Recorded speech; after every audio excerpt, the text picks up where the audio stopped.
Our opening rant yesterday, my opening rant yesterday was about Mifepristone and the whole possible consequences of this judge in Texas deciding to rule. Basically, there's a variety of ways he could rule, but basically, making the drug unavailable to women who need it, both for miscarriage and for abortion. And this is a big deal. We still have not gotten the decision yet, but we're still waiting. On the line with us is the Senior Vice President of MomsRising, Monifa Bandele, and momsrising.org is the website, and MomsRising also the Twitter handle. Monifa, welcome to the program. Thanks for joining us today. Tell us about who are the people who are actually seeking abortions in America. I think they're being broadly mischaracterized as irresponsible young women, by and large, and single young women, and how these attacks on reproductive rights are hurting people across the board, but in particular people who don't have access to good medical services and don't have a lot of cash. Yeah, this is a really good question. There's a huge mythology out there about who seeks and needs abortions. The fact of the matter is that 6 out of the 10 people who seek abortions are actually already mothers. They're making decisions about their health. They're making decisions about their family economic security. They're making decisions about their education, their housing. All a huge amount of different issues come into play, as moms know, and as we know at MomsRising, when you decide if and when you're going to have another child. And so this mischaracterization that's put out there is really helping to kind of like feed this narrative that somehow this is about a group of people who need to be more responsible, who are quote unquote irresponsible. But I also want to say that at MomsRising, we of course believe that everyone who needs and wants to seek an abortion should have access to it, whether they're that mother trying to decide if she's healthy enough or financially stable enough to have a second or third or fourth child, as well as someone who is young and single, and whatever their circumstances are. Because we do know that not having access to this very important healthcare, because abortion is healthcare, has huge impacts, especially on communities of color and poor people. Expand on that. How so? Well, here's another big thing people don't know. The United States is actually the most dangerous place to give birth amongst wealthy nations. So when you line up all the developed nations who tout that they have infrastructure and are living a quote unquote first world status, the United States ranks last in terms of being a safe place for a birthing person to bring a child into this world. We have the highest maternal mortality rate amongst all of those nations.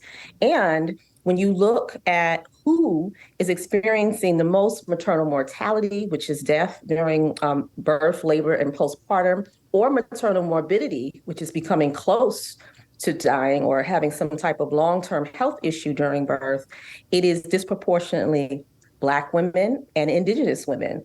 And I want to underscore that this is even after you control for things like wealth and income, education, and previous health conditions.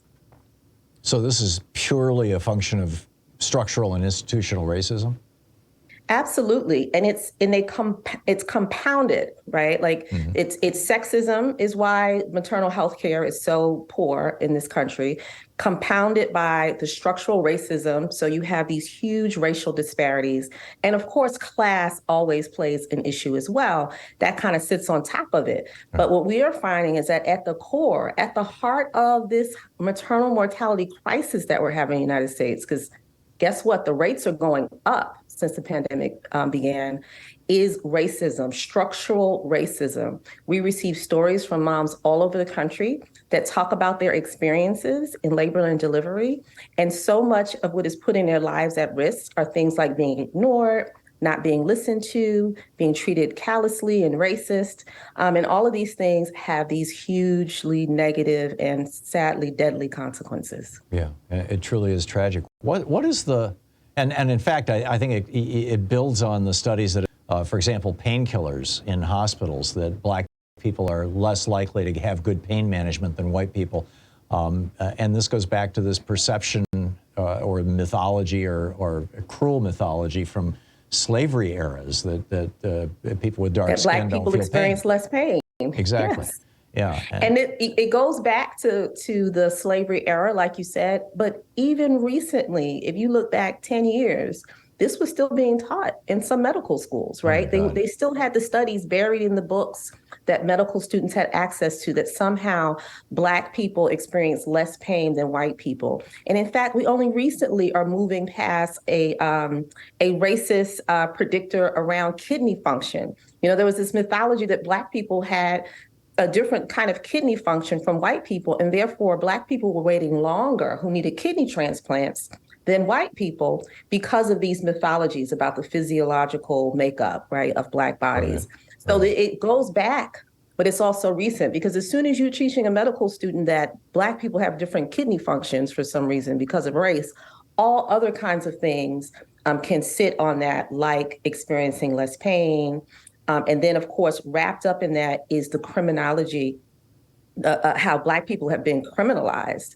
And so when we even ask for pain medication, there's this idea that we're trying to get some more pain medication to sell it, or that there may be some other issue there. And we are up against so much. So you even see highly educated, wealthy Black women like Serena Williams. That was a breakthrough story that we shared, experiencing racism while giving birth, and it literally jeopardizing her life. Yeah, it's just, in a way it's astonishing, and in a way it's predictable. I mean, this is the consequence of the circumstances that Black people have faced in this country for 400 years.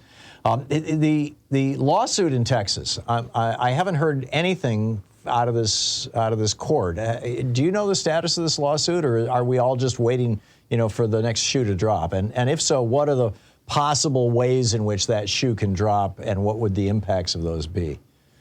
We're all on the edge of our seats, right? I mean, it's the issue around abortion access has been one dumpster fire after the other, right?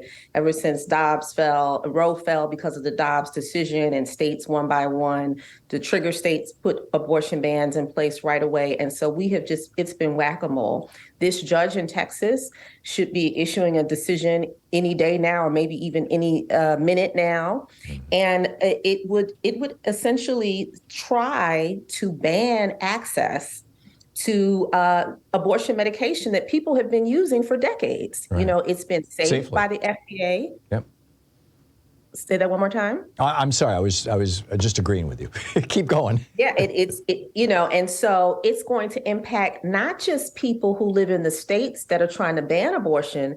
This will impact access to this medication that, again, has been on the market for decades, to everyone in every state around the country who wants to do a self-medicated abortion. So this is huge. But what we do know is that when the decision comes, it will be appealed right away. And so we will have another chance to fight it out. Even if it comes down today, there's going to be many, many different phases to this court fight.